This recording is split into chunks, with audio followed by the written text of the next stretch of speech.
So hot. The other side is kulimlim.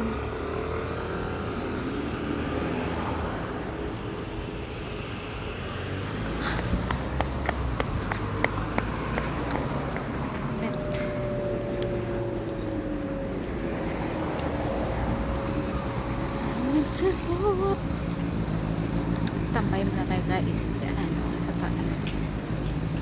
Dito na tayo. Init. Weather is so hot.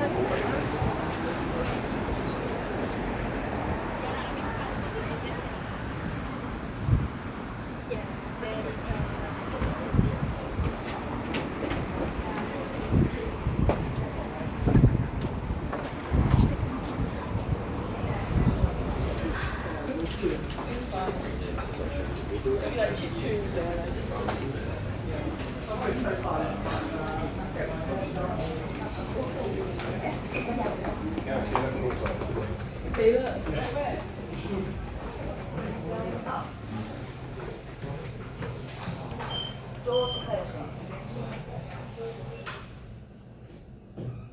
Init.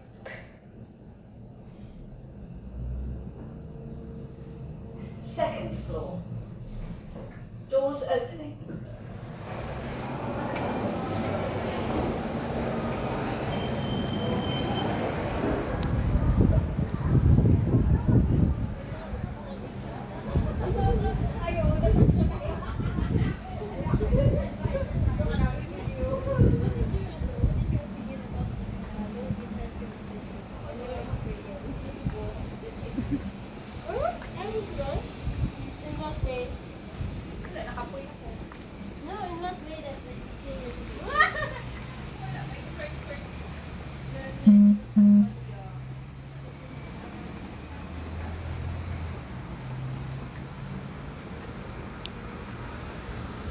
Tambay tayo.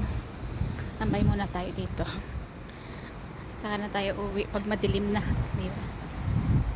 Tambay ang buhay.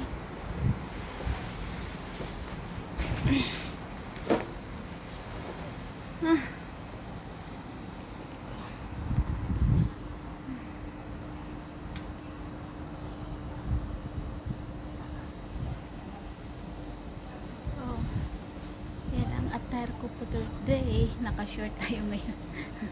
Pero may support tayo guys kasi maraming lamok. Tumaba na ako oh. Yan kasi magda-diet. Sabi ko magda-diet ako. Kunti lang kakainin ko. Tapos yung amo ko naman bigay ng pagkain. Kaya sira ang diet. Diba? Palagi matamis ang kinakain. Kaya walang diet. Ito guys. Solo flight muna tayo ngayon. Solo flight tayo. Dito tayo magtatambay. Hanggang abutin ng dilim. Kaya ay nako, buhay OFW, diba? Ganito.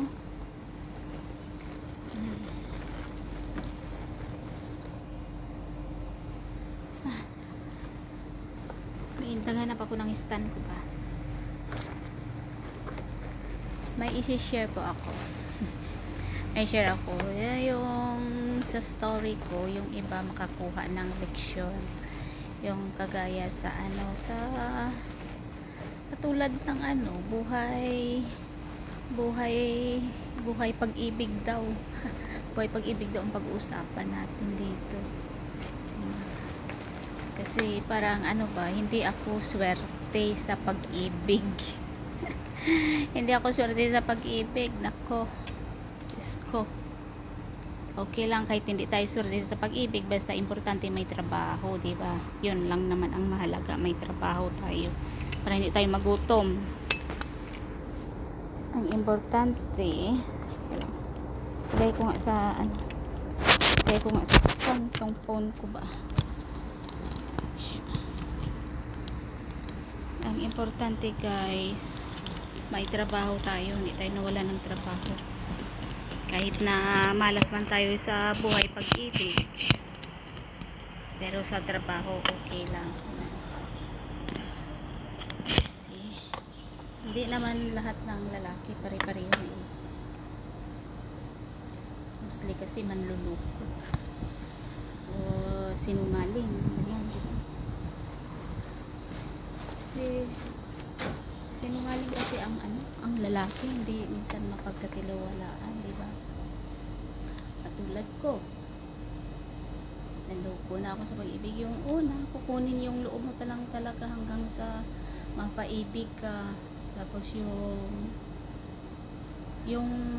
iniisip mo na sana yung magkaka-partner ka ng na yung sana yung tuloy-tuloy na ba yung tinatawag nila na may na habang buhay ba na kasama mo na ganun. Pero hindi din pala eh. Kaya nga naniniwala na ako na walang forever.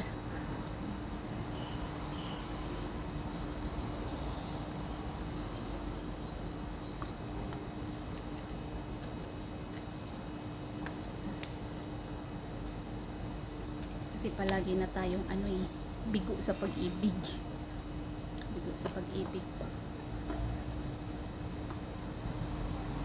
Kukunin lang nila loob mo, yung nila na iibigin mo lang sila, pero tapos sila parang wala lang, parang walang kwenta ka ba sa buhay nila. Ganun. Iba yung kailangan nila eh. Diba yun? Kaya minsan parang nagsisisi ako na pumasok ako sa sa isang relasyon na I'm not really sure. Na I'm not sure, ganun. Pinasukan ko yung isang relasyon na hindi ko alam kung anong patutunguhan. Kaya wala, si God na lang bahala, diba? Ganun. Marami akong iniisip guys, marami akong napagdaanan, marami akong pinagdaanan na kung iisipin ko, kung ako lang sana milyonaryo na ako, bahay ko na ayos. Ngayon bahay ko sira-sira,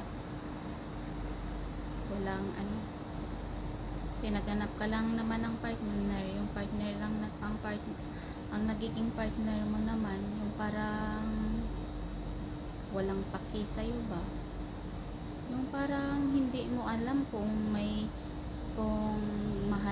mahal niya ba ako, ganun. Yung parang ba, yung minsan sa akin sarili ko, parang hindi niya ako mahal ba, ganun. parang hindi ko napipil yun eh. Parang hindi ko naramdaman yung pagmamahal na yun. Ganun. Kaya ngayon iniisip ko na lang yung mga ganyan, mga nangyayari sa buhay ko is lesson to learn na wag nang magtiwala kahit kanino pa. Kahit kaninong lalaki, hindi na ako pwede magtiwala. Wala na akong tiwala. Nawalan na. Mas gugustuhin ko na lang mag-isa. Diba? Yun na. Enjoy ko na lang yung life ko. Kaysa sa ma-stress ako sa mga taong walang kwenta. Ganun. Kaya sa mga tao dyan, sana kasi yung makapanood ng video kong ito, sana maintindihan nyo kung marami akong drama, maraming istorya sa buhay. Diyos ko. Kaya pag diog ko rin, mostly kasi ako lang nag-iisa. Nag-iisa ako lagi. At saka kasama ko lang yung isa kong kaibigan, yung once a month na nagdi-day off siya. Yun ang kasama ko pag gumala. Pero pag halimbawa hindi siya nag-day off, ako lang mag-isa, solo ako. Ayaw ko rin makihalubilo sa hindi ko masyadong kilala. Kahit kapwa ako pa Pinoy, hindi ako ganun. Ako na friendly naman ako. Pero hindi naman yung ibig sabihin na nakikisama rin ako sa kapwa. Friendly ako, mabait ako tao. Mabait akong tao, matulungin ako. Yun lang, yung pagka mo ba, yung sinasabi nila na mabait ka nga, pero ang kabaitan mo, inaabuso naman ng taong mahal mo. Yun ang kapalit ng kabaitan. Ayuko! Hirap ng buhay, hirap maghanap ng partner sa buhay. Hirap. Kaya nag-iisip-isip ako. Nag-iisip-isip ako.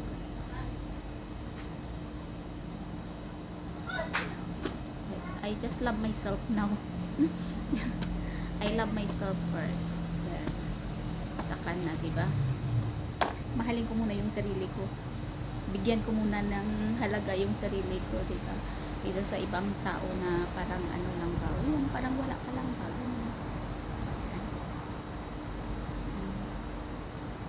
Ipaganda ko na lang. Ipaganda ko na lang yung sa sarili ko. Enjoy ko na lang yung sarili ko. Ganun. Hirap ng buhay OFW. Maraming struggle sa buhay. Basta marami. Kasi ako tulad ko, alaga ko is special. Kaya nagtagal ako. At saka nakikiusap yung amo ko na magstay ako sa alaga ko. Special kasi alaga ko, hindi din basta-basta ang hirap alagaan alaga ko.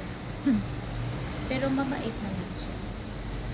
Yun lang, pag sinusumpong yun, nagagalit. Pero mabait.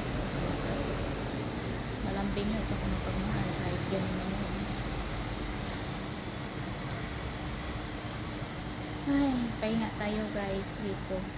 Dito ako pag Sunday, pag ako lang mag-isa, dito ako tumatambay bago ako umuwi.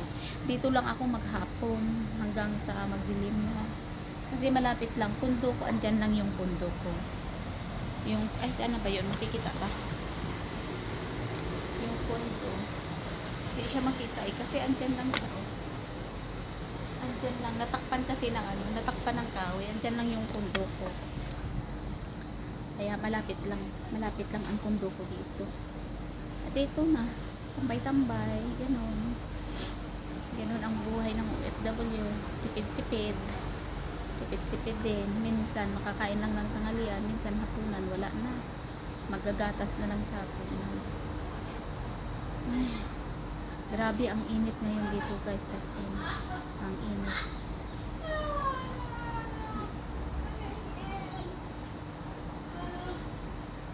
Sa buhay, kailangan natin matyaga. Pag OFW pa, kailangan matyaga. Hindi basta-basta din ang isang OFW. Akala na siguro ng iba. Kasi yung hindi nakapag-abroad pa, akala nila madali lang ang buhay ng OFW. Masaya. Palagi pero hindi nila ang hirap. Ang OFW kulang sa tulog, kulang sa pahinga. Kaya ako nagtsatsaga ako. Tsaga ako sa trabaho. Kailangan mo talaga magtyaga ka sa trabaho para maabot mo yung pangarap mo sa buhay. Ganun lang. O sige na guys, see you sa next video na naman. Video na walang patutunguhan to na video. Sa makapanood ng video ko, pa-like at pa-subscribe naman ng YouTube channel ko. Thank you. God bless to everyone.